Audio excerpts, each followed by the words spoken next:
Welcome everybody to the third episode of the Come Up podcast, and we're here with news. Lots and lots of news. This was supposed to be just a calm basketball episode, but then the Browns, Rams, and then those other teams don't really matter. But the big NFL news happened yesterday, and that's what we're going to talk about first. The biggest news of the offseason is going to be the Rams trading with the Browns to get Myles Garrett, and they sent Jared Verse a 2027 first, 2028 second, and a 2029 third to the Browns. Nas, what is your immediate reaction?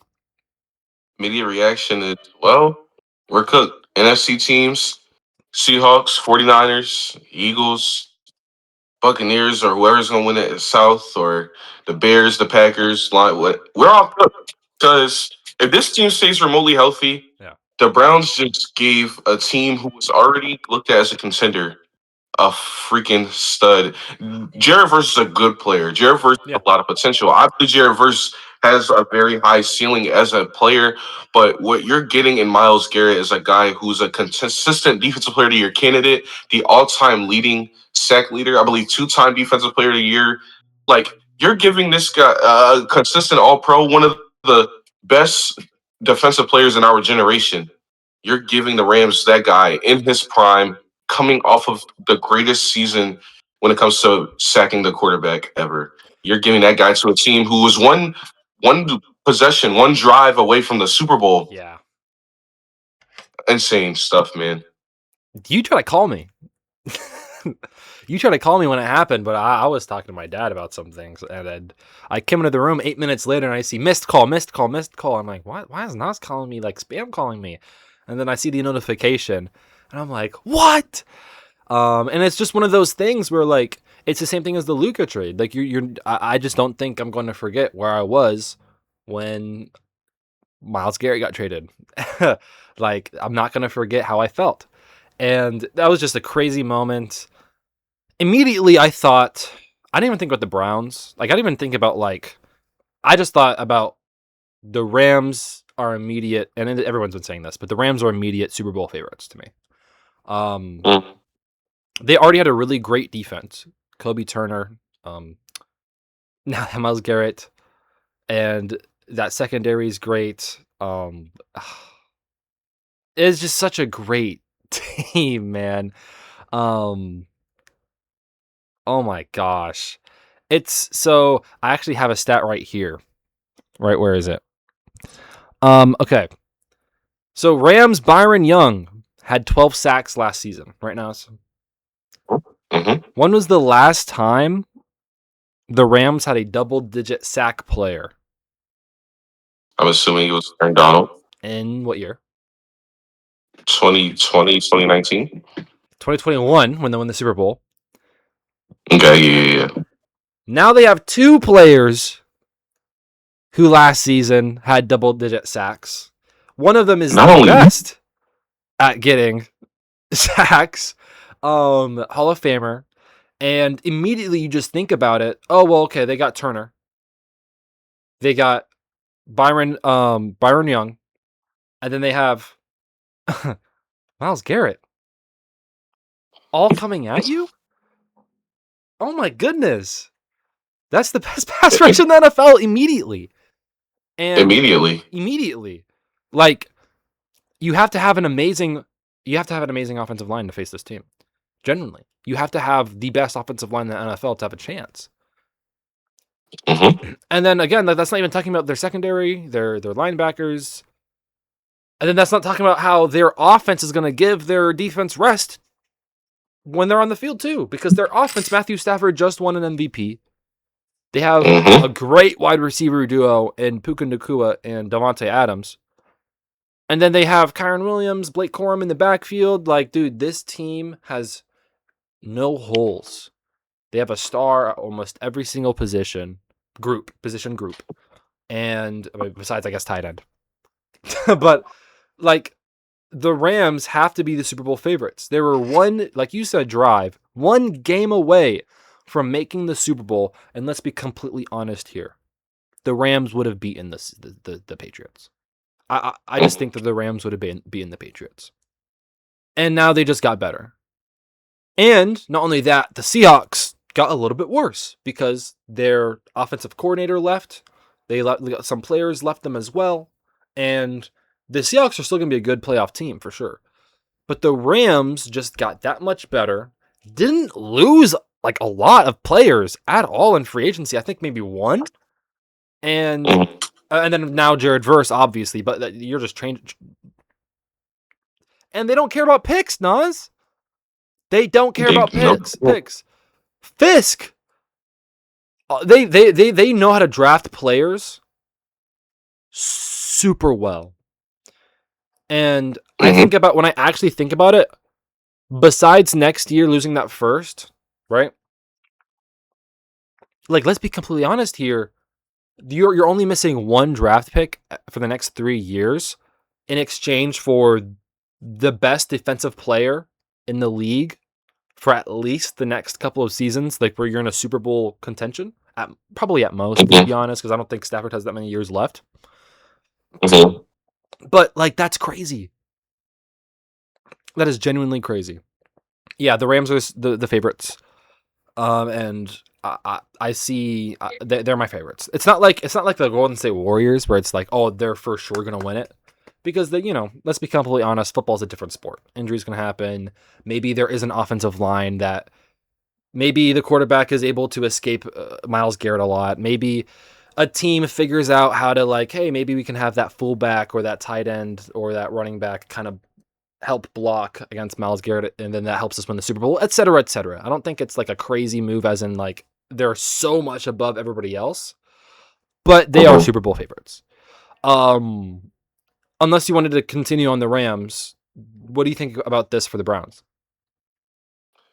The Browns, this is a thing where, time was up. Miles Garrett's in his prime right now, the best he's ever looked in his career, and he wants to maximize that. And as the Browns, like, you drafted him years ago now, I believe 7 years ago, and you just realize, like, look, we're not going to build a team around this guy, pay him this money, and just be a contender anytime soon.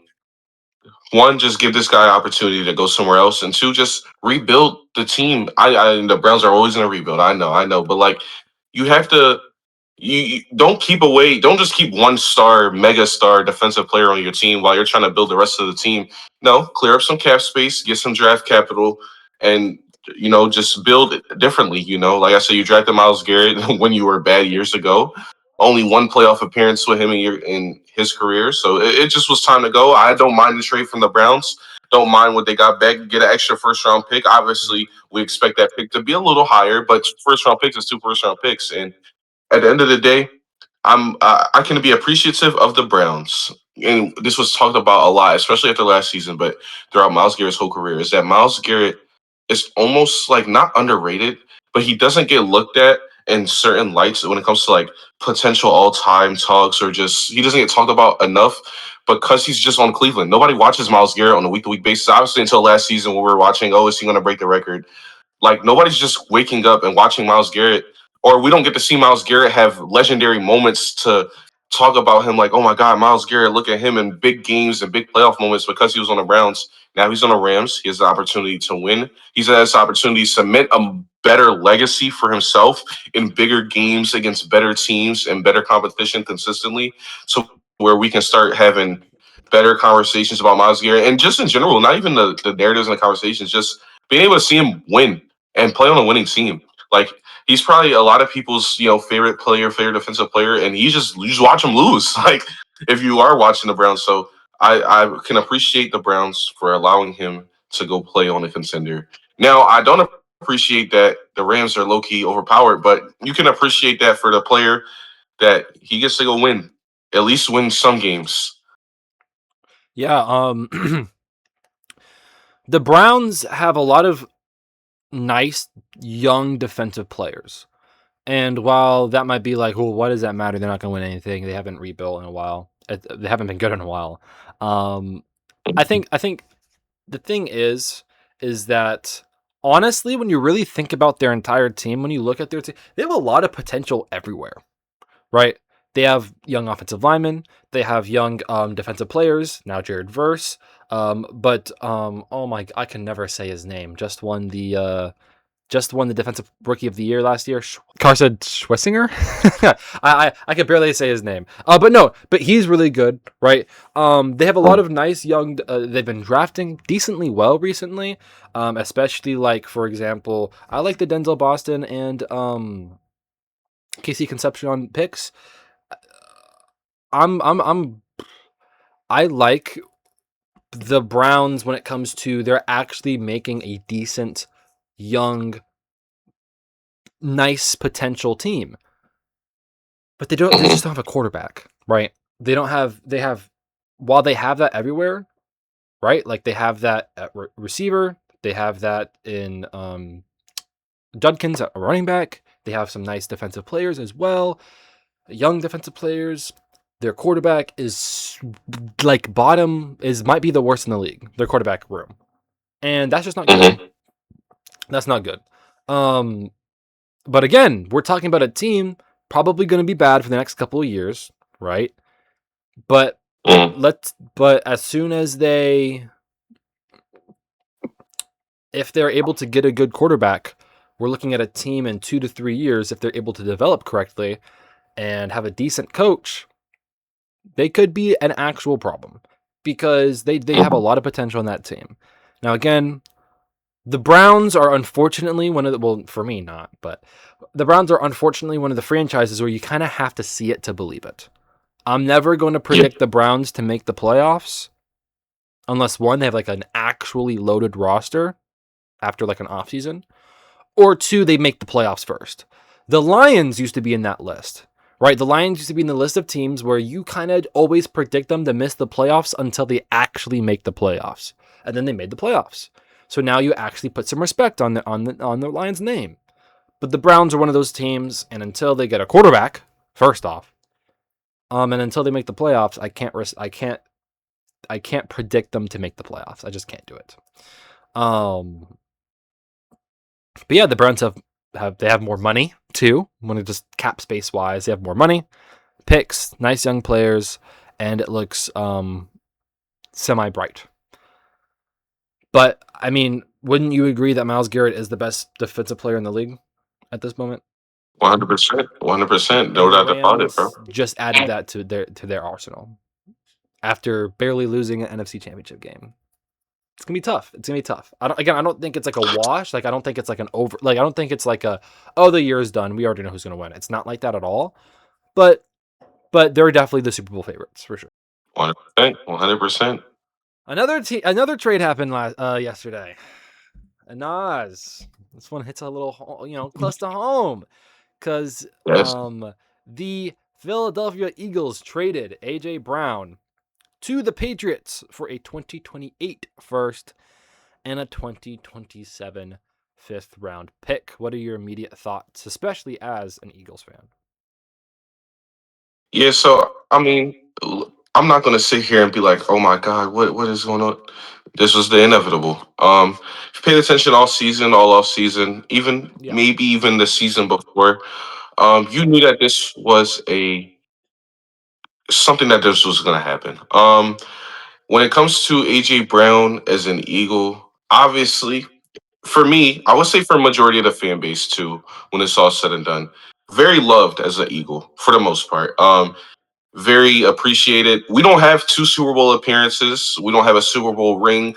We don't have as great as a 4 year stretch as a team, just consistently making the playoffs, winning the division, going to the Super Bowls. We don't have that stretch in this history of our team without AJ Brown Yep. on it. So just when it comes to that, AJ Brown's definitely loved and appreciated as a player. And obviously, this trade is it sucks, but it sadly when a player is extremely disgruntled and when a player also has a bad relationship, I'm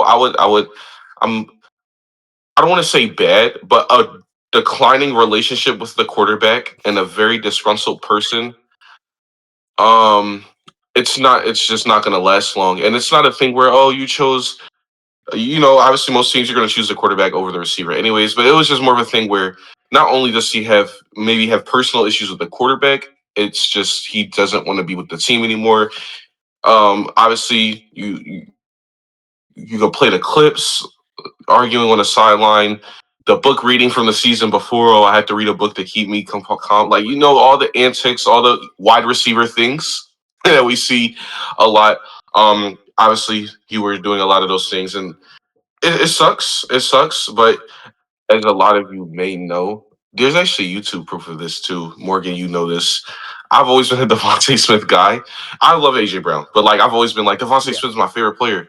Yeah. So exciting to see him take over that role as the number one guy He can. as we move forward. And yes, I believe he can. I believe he has all the tools, all the talent to do so, and I can't wait to see him thrive. But as far as AJ Brown and the Patriots, I even as an Eagles fan, I want to be how things ended, and obviously a lot of the rumors on why things went how they went. Obviously, it's easy to be like, F AJ Brown. I hope he does bad. I hope he. I think his fit with the Patriots is actually really good. I expect Yeah. it to be good, and I'm actually supporting him on the Patriots because we saw the Patriots last year, especially in the Super Bowl. Their offense was dull. Stephon Diggs had a decent season with them last year, but obviously he's not in his prime anymore. AJ Brown is more in his prime, Yeah. obviously way more than Stephon Diggs. So when you're the Patriots, you're adding a playmaker, and you're adding something that you were missing. I feel like down the stretch Stephon Diggs wasn't able to give them consistent playmaking in the playoffs as much as we wanted to. Even in the AFC Championship game, their offense wasn't that great. So you're going to get a guy who you're going to be able to feed the ball to, give him at least 10 targets a game. Drake May's going to have a good relationship with him. So I believe this matchup, this pairing is going to be great. Obviously, the Mike Vrabel connection and his coaching staff already being with AJ Brown in the past is something that's going to correlate as well. So I think this is a great fit for the Patriots side as well. And Yeah. for the Eagles, like I said, when a guy's disgruntled, the locker room gets toxic, you just got to move on. It sucks, but I'm going to choose as a fan with all the turmoil and all the rumors on why and how. I'm actually going to choose to appreciate his time in Philly because we don't have a Super Bowl without AJ Brown, and that's just the bottom line. Yeah. So it sucks. I really did not want it to end this way, but this was the inevitable. I also think, just talk about the Eagles real quick. You guys draft so well. So getting another first round pick, you're gonna bang that pick. Like you're the Eagles just somehow always get the best players, and especially in the first round, always get the best talent somehow. So this is a great move, and to get something for a player that's been disgruntled, this is going to be a good move for the Eagles, but it's also going to be a great move for the Patriots. Again, Drake May gets a true number one wide receiver. As much as I like Stephon Diggs, he's definitely out of his prime at this point, and AJ Brown's definitely he's in age wise, he's in his peak. Age wise, he's in his peak. So this should help that offense a lot. And I mean, I have a nice little trivia for you again. When was the last time the Patriots had an All-Pro wide receiver? Like they made an All-Pro team with the Patriots. Hmm. Gronk obviously doesn't count. That's That's a tight end. tight end, wide receiver. So I I don't believe Julian Edelman or Wes Welker. I'm going to say Randy Moss because I'm not sure that Julian Edelman ever made an All Pro or Wes Welker or any receiver in the 2010s. So I'm going to say Randy Moss. It was Wes Welker in 2011 made the All-Pro team. Okay, Nas, you doubted my boy. What the heck? I doubted Wes Welker, bro. Oh, but no, this is huge because I actually genuinely believe that this is the best receiver they've had since Welker. Definitely the most talented, and honestly, we might both agree Brown's probably a little bit more talented than Welker. So Yes.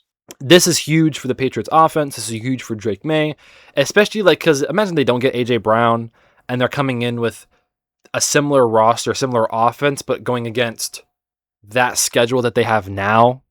Like it's going to be tougher. It's going to be a lot tougher. So, but yeah, no. Mhm. This is a great move for both teams. Now we can see Makai Lemon in a wide receiver two role, like an actual wide receiver two role, because he probably would have been Mhm. the third guy if Brown stayed. Um, and this might be a little bit of a hot take. We're not gonna have a hot take segment, so I'll put this in here real quick. I think Devontae Smith is gonna play himself in top 10 after this, like for sure top 10. Especially statistically after this season.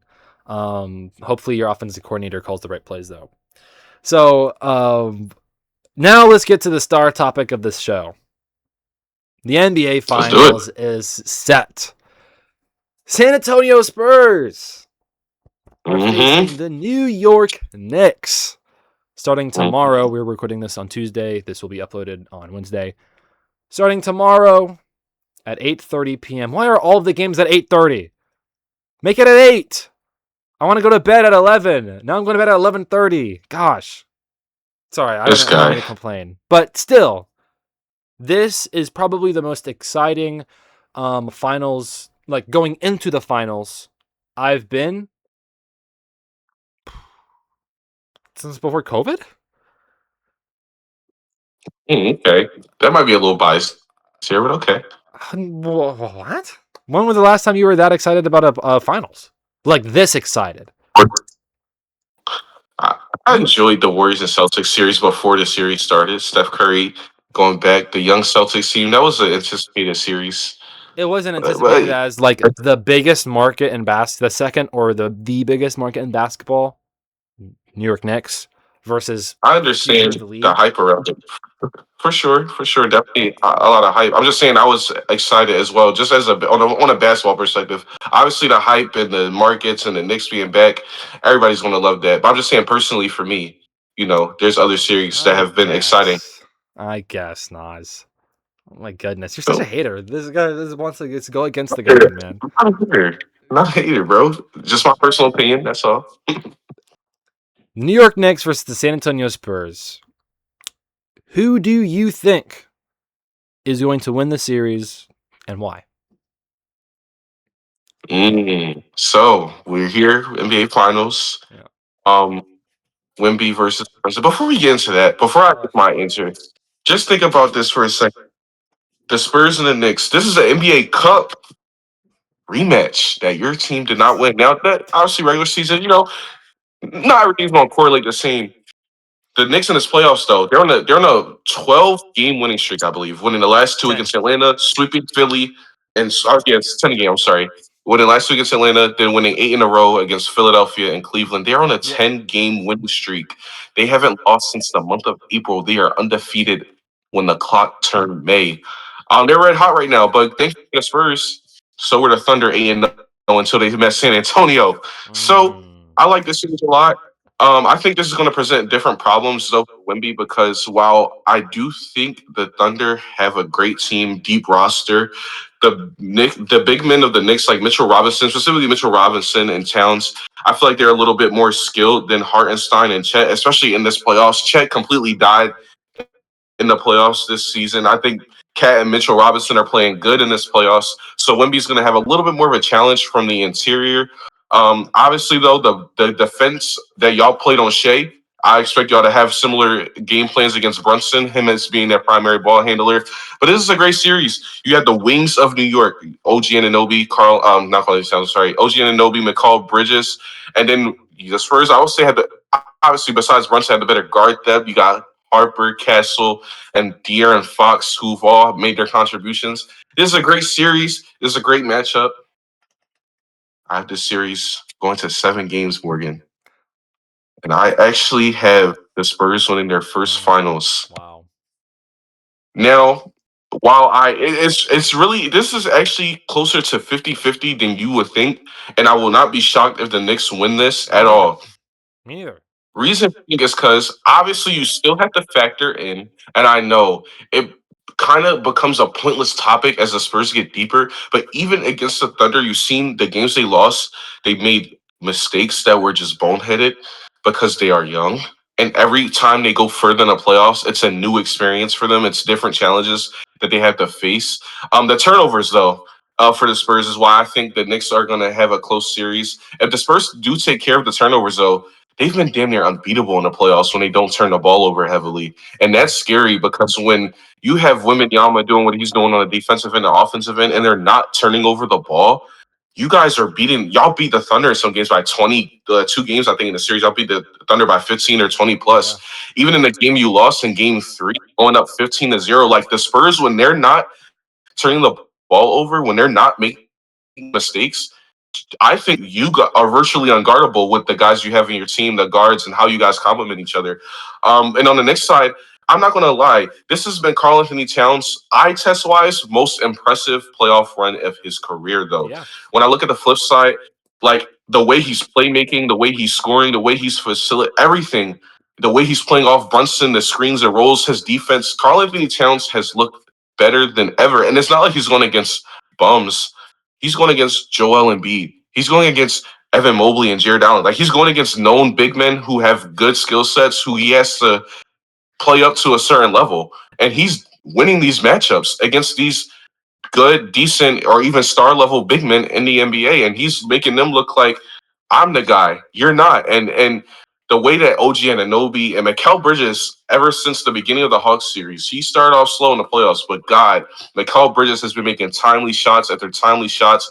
OG and Anunoby has been literally the Swiss Army knife guy, getting stops, getting 3-pointers, athletic, getting to the basket. Like this Knicks team is firing on all cylinders. But Yeah. the San Antonio Spurs have, and the reason why I have them winning this series is because when it comes down to it, they have the one thing you cannot prepare for. You cannot prepare for a 7'5" big man who's the best defender in the world, who can put the ball on the floor, who can pull up from 40, or who can get in the post and dunk on you. You cannot prepare for that. You cannot prepare for that on top of just 2 or 3 guards just running around those screens, cooking. And the Knicks, they're going to have to play great defense because it's not just De'Aaron Fox and his veteranship and his abilities that you're going to have to stop. You're going to have to stop Dylan Harper from doing what he did in some moments against OKC.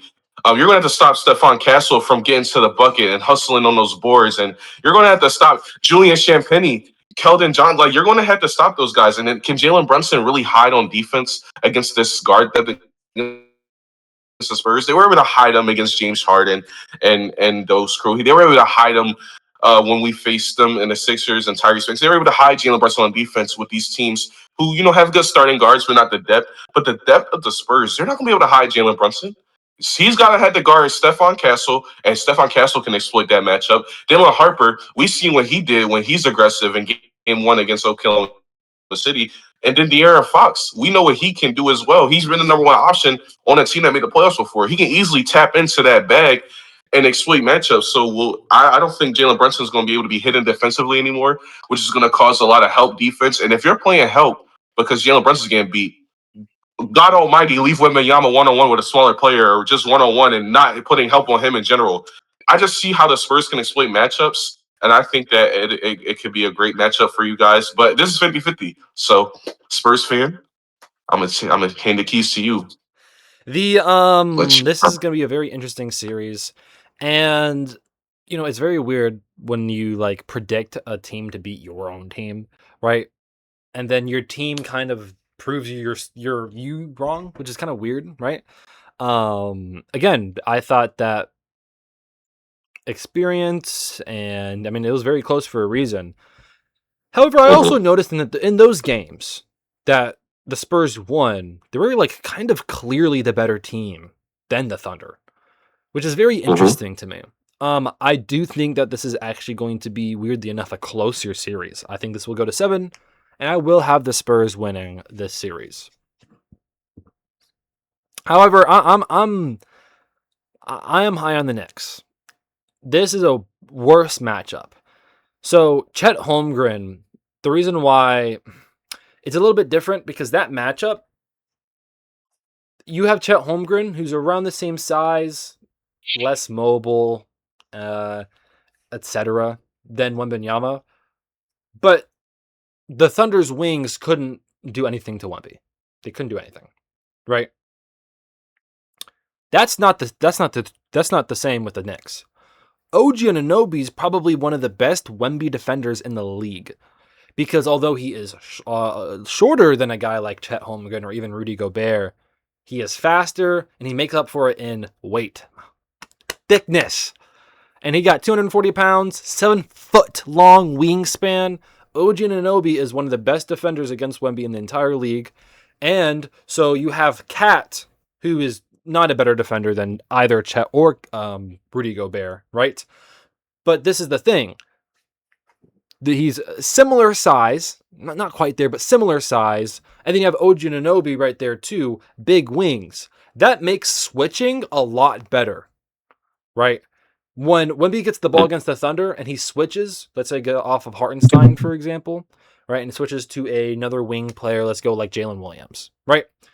That is a better matchup for Wembanyama. But if Cat's on him, or Mitchell Johnson, Mitchell Robinson. I said Mitchell Johnson, didn't I? Mitchell Robinson's not even in the Premier League. Yeah, right. But if Cat's on him and then they switch and OG Anunoby switches onto Wemby, that's still a good defender. That's a better defender than who the Thunder had, genuinely, right? So that's what I worry about. Again, though, the Spurs are bigger when it comes to front court, or my apologies, back court. So the guards versus their guards, they're bigger, right? Like Stephon Castle, that's a good matchup to put on Brunson because he's a lot more physical. And again, if Brunson's going to be guarding Castle defensively, which I kind of doubt it, I kind of think like somebody like Hart should be if you're the Knicks. But let's say Brunson is, and it doesn't matter who, like even De'Aaron Fox, they can exploit Brunson's defensive mishaps. They can easily do that. And I also don't think that we have anybody like a James Harden on our team, which is he's gonna take bad shots, and you can attack him easily. You really can't attack anybody on the Spurs and expect that same level of mismatch that you have against Donovan Mitchell or James Harden defensively. You attack De'Aaron Fox. I mean, let's be completely honest. Brunson and De'Aaron Fox are kind of an even commodity anyways. But again, guess who's going to crash on you if you drive in? Wembanyama is going to crash to the rim. You got Stephon Castle who can switch on to you. Devin Vassell, who's a great 3-and-D player. And then Champagny, who's, again, better than Harden or Mitchell when it comes to defense. So you have all these players that you can switch, like you can feel more comfortable on Brunson. If there's any switches, if there's any, you have to like, if somebody has to crash into the rim to make sure that he doesn't put up a shot near the rim, etc., etc. So it's going to be a harder matchup for the Knicks offensively against the Spurs. But it's the same thing. It's going to be harder for the Spurs offensively against the Knicks. So it's very interesting. What the Spurs can't do is they can't play 5 out. Meaning that they can't have the lanes open, because if you have the lanes open, that even with Wembanyama, the lanes are open, you're going to have better shots at the rim, better chances at the rim and opportunities. And that's the Knicks' bread and butter. You can't have the Knicks win in the paint. So I think that you need to sacrifice a little bit of that perimeter to make sure that the Knicks don't win inside the paint. Wembanyama needs to be roaming. He needs to be playing slightly off ball. And he needs to be an off-ball help defender to make sure that Brunson or anybody else doesn't crash the rim and get those easy points. This is going to be a very tough battle. I think it's going to be more back and forth than the Spurs-Thunder series. And this should be fun. Yes, sir. Got anything else to add about this series? All I want to say is that I really hope that this series lives up to the hype.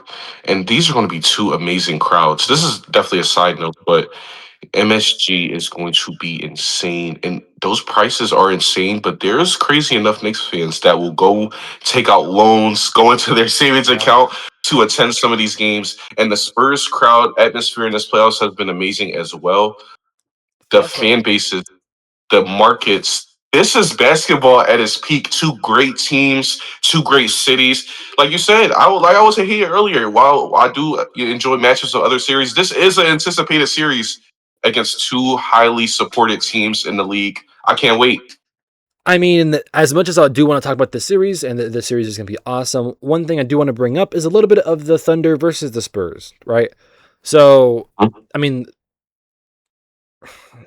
Jet Holmgren has to be a big factor into why the Spurs won, because he didn't play like the second best player, and he's paid to be the second best player on this team, right? Like 4 points, 2 shots, that's unacceptable in Game 7. That's unacceptable. Wembenyama won the mentality battle in that certain matchup. But also, he outperformed SGA in the Western Conference Finals. And with Yes. his talent being that much more significant compared to anybody else in the league, I have to ask this question.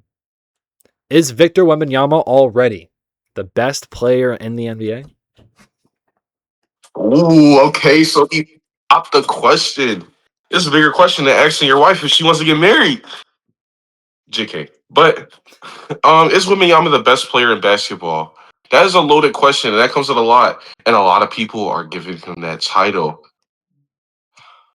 I'm going to say not yet, and I'm going to tell you where my hesitancy lies. Okay. To be the best player in the world, that's the title. Obviously, basic criteria is all NBA, all this, all of that, all star, MVP level. He's already cracked. We know he's going to be MVP level. He's been at MVP level already. He's done all of it. Right. The Besides, thing, besides, X1 will actually win the MVP and win a championship and win a champion finals MVP. And I don't know if I want to give it to him yet, because when you look at Shea Gilgeous-Alexander and Nikola Jokic and what both of those guys have done since the year 2021, where Nikola Jokic took over, and then the last 2 seasons it was SGA, they're winning MVPs and they're winning finals and finals MVPs and playing at that MVP level for multiple years. While Wemby was in the defensive player of the year conversation the previous season, this was his first year playing at his close to his full potential, right? This is his first year where he's fully taken over things, where he's put it all together. So for one hesitancy, it's like he obviously I expect him to do it and even get better throughout the years. But it's just this season where he's put it all together, like played on that top three, top one level. And two, it's like all the best players in the world conversation, Jokic, Shea, I guess we could put Giannis in there still too, right? I feel like he's still one of the best in the world. yep. They all have that championship, that MVP, that moment to claim it. But when you talk about Wemby, I definitely like, and this is even an exception to how I operate. Like he's definitely already top three in my opinion in the NBA, and even that's an exception because, like I said, one season I'm usually, even if I think you're going to be great, even if I know you're going to repeat it, I still don't just give players certain statuses after one season of putting it together. And it sounds a little overcritical. Like I'm not saying Wemby's only been good for one season, but best in the world level, he's only been that for one season. And with certain players, I at least need you to want to see him complete the championship story. I feel like I want to say he's top three. I'm gonna have Shea and Jokic above him right now. Him and Giannis is close as well. But I feel like over the last season, he was clearly, obviously, had a better season than Giannis, defensive player of the year, and had a great All Star season the season before. So I'm gonna have him over Giannis, but definitely top three. And what he's done in this playoffs, outplay the MVP, the back-to-back MVP and the NBA defending champ. Outplay, obviously, the Timberwolves obviously weren't crazy good, but still dealing with Anthony Edwards and the Timberwolves trying to fight, getting them out the door, making the NBA Finals at the age of 22, being the defensive player of the year unanimously, by the way, unanimously. Nobody will get a vote. One of the greatest defensive seasons ever. He's definitely top three. And with his skill set and everything combined, I feel like he has to complete the story this year, or even if he loses the championship this year, but has like the same success next year, I'll put him at that spot. But I feel like I'll give him the best player in the world title if he wins the championship. If he completes the story this year, he has it in the next 2 weeks. But if not, I just want to see it, replicate that again, so I know I can stamp that guy as being that guy. So that's my opinion. About 4 years ago, I watched Nikola Jokic win his first MVP.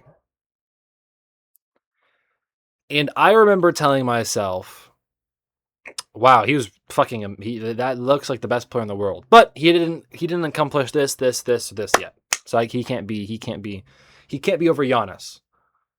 Even though my eyes were telling me one thing, but my brain was telling me something different, right? Or yeah, my brain was telling me something. My logically it doesn't make sense because he doesn't have the same accomplishments at this player as this player as this player as this player. Mm-hmm.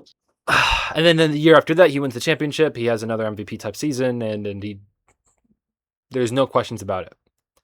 I'm not making that same mistake. Victor Wembanyama is the best player in the world.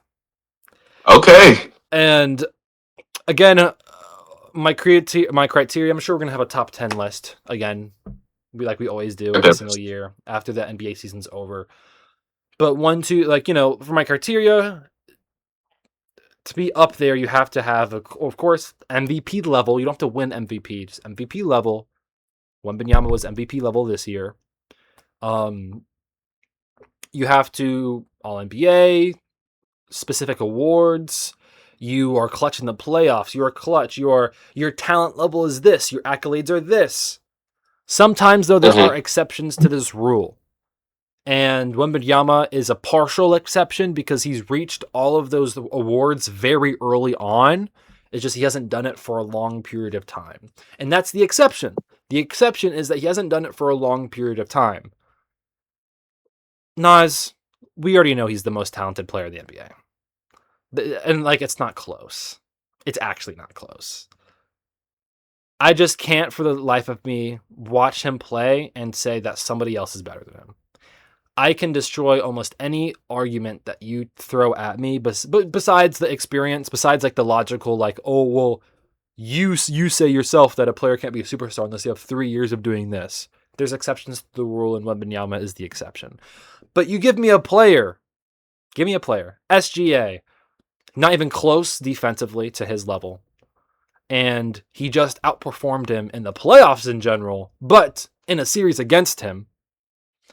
And offensively, SGA is better, a better scorer, at least. But he's not far away from SGA. Nikola Jokic. Jokic is the better offensive player, for sure. But the defense is so many levels above Jokic that he's better than him. Giannis, he doesn't have the versatility offensively or even defensively that Wembanyama has.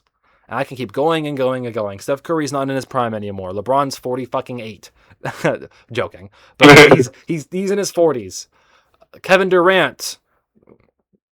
Twitter beef. Don't even do this. Don't even do this about KD right now. I can go every player that you give me, and you can't tell me that he's more skilled at basketball, or at the very least more talented at basketball than Wembanyama. You can't. I agree. And that's hard to say. He already has accolades in his third year in the NBA. He should have had 2 DPOIs by now if the 65-game rule didn't exist. And he's MVP level already. He's in the finals in his third year, and he outperformed the other best player in the NBA in the Western Conference Finals. He's the best player he's the best player in the world. I'm not going to let the same thing happen that I did with Jokic. Jokic had to do it for 3 years. No, he didn't. I saw it with my eyes. I see it with my eyes with Wembanyama. Nas, before he became a Spur, I was telling you when he was the year before he was eligible for the draft, I was telling you that player has the potential to be the best player ever. You did. Yes, you did. Before he even became before he became a Spurs player. Shout out to Metropolis 90. Metropolis. Shout out to Metropolis, bro. You on him since the Metropolis 92, bro. I'm not denying your support for Wemby, and I'm not denying anything you're saying. I'm just sticking. I'm being like the old head. I'm just sticking to my criteria, and I'm just saying it's hard to not to. But it's hard. You make great points. I can't argue against nothing you said. He's better me a player and tell me that he's more talented than that Wemby. And I can't do that. Can't do that. Even offensively, yes, Shea and Jokic are better offensively, but just Who would you rather deal with? Would you rather deal? Okay, Shea is hard to deal with, but would you rather Well, deal with just honestly, a guard, an insanely efficient scoring guard, to score on all three levels every night, or insanely efficient big man who, even when he's shooting bad, can still give you 30 points because he's just bigger than you, and there's nothing you can do about it. Even if Wimby has a bad night, he's going to give you 20 off of just lobs and putbacks. but And then when he's not, and when his shot is falling, it's over. yeah, but What do I say to honestly, you all Nas, the time? look at the Lakers Mm-hmm. series and the Spurs series. Is SGA the best scorer in the NBA? I don't know. I don't know. Listen, bro. The only player that I can for sure say is like leagues above Wembanyama offensively is either players who are not in their peak anymore, so therefore it doesn't even matter, or Jokic. And Jokic Mm-hmm. is not even scoring. It's just his IQ, his passing IQ is It's just off the all fucking offensive. charts, right? And then of course Right. he does other things besides passing and scoring. Like Wembanyama said, there's more to an offense than scoring and passing, right? And Mm-hmm. I don't think Wembanyama is ever going to be the best scorer in the NBA. But with how versatile he is, from almost when he pulled up from basically the logo, it was 105. The first game, it was 105, 108. They were down by 3, and Wemby just pulls up. Me and you, Nas, we're going, no, that's a bad shot. And then he hits it. We're just like, yo, like, we're just sitting here going crazy. That Yes, was Steph absolutely. Curry bang. Ain't that crazy that the Spurs Thunder series brought 2 legendary moments back? Mm-hmm. Wembanyama hit basically the Steph Curry bang bang shot from the left wing logo shot, and then Luke Cornett Mm-hmm. made the LeBron James block. Like, what's going on Blocked by here? Cornette. Shout out Luke Cornette, by the way. Shout out Luke Cornett. That he.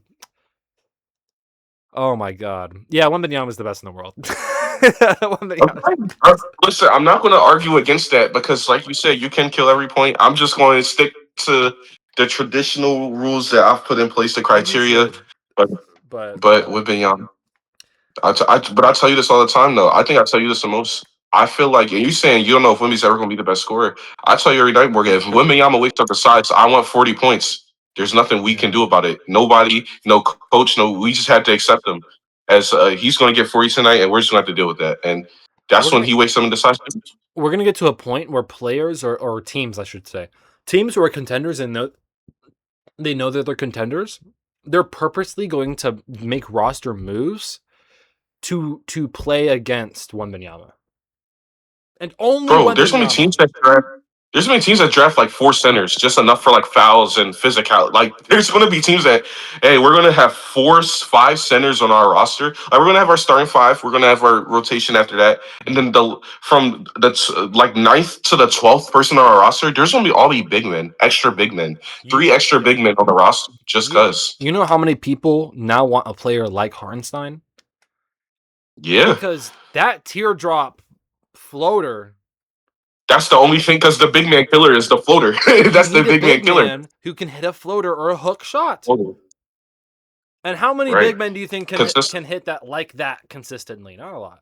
I mean, you see what all big men do is shoot these days, and obviously you got some skilled big men left. Obviously, Jokic, Yeah. the whatever's left of like Embiid, Anthony Davis, right? But like, you're not going to get those guys. Like, there's teams that, like I said, they're going to draft 3, 4 big men just for defensive game plans, just for obviously, like you said, the teardrop, like just the scary part about Wimby and the Spurs and this entire thing is that this is the worst version of the Spurs you're going to see in their prime. And your guys' upcoming good stretch of seasons, this is the worst version of it. The Dylan youngest, the most inexperienced, Dylan Harper is a everything. rookie.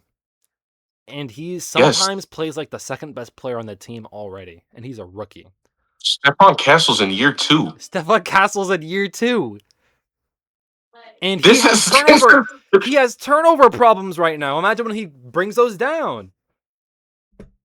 bro, and he's still giving you 20 points every series, almost every game in this series, especially the games you guys win. Castle's guaranteed to give you 15 to 20. Yeah, some games 8 turnovers, okay, but what about when those 8 turnovers go to 4 and those 4 turnovers go to 2? Yeah. just from year 3 to year 4, and It's also Dylan funny. Harper. Yeah, it's Hmm. also funny because they can still make improvements to this roster. They need another big man. They need a forward to pair. The perfect lineup is, we'll see how great Aaron Fox is down the line. Um, because I think eventually, like halfway through Wembanyama's prime, you're gonna have to replace De'Aaron Fox as he's gonna get old. Yeah. But De'Aaron Fox, Stephon Castle, maybe it's Stephon Castle, Dylan Harper. I don't know. But you got those two right there, 1 and 2. Devin Vassell should be the 3, and then it's Hmm.